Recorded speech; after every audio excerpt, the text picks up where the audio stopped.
এই দেখো আজকে একটা ডিজাইন করছি, তো কেমন হয়েছে অবশ্যই জানাবে।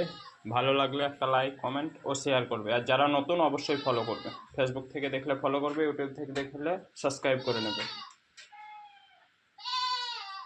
ফল সিলিংয়েরও কাজ হয়েছে, সেগুলো এখন দেখা যাচ্ছে না, এখন জাস্ট ফুলটা দেখাচ্ছি। ফল সিলিংয়ের ভিডিওটা আপলোড করা আছে, এই ফুলেরও ফুল ভিডিও আজকে আপলোড হয়ে যাবে। ভালো থাকবেন সবাই, আর ভালো লাগলে অবশ্যই লাইক করে দেবেন।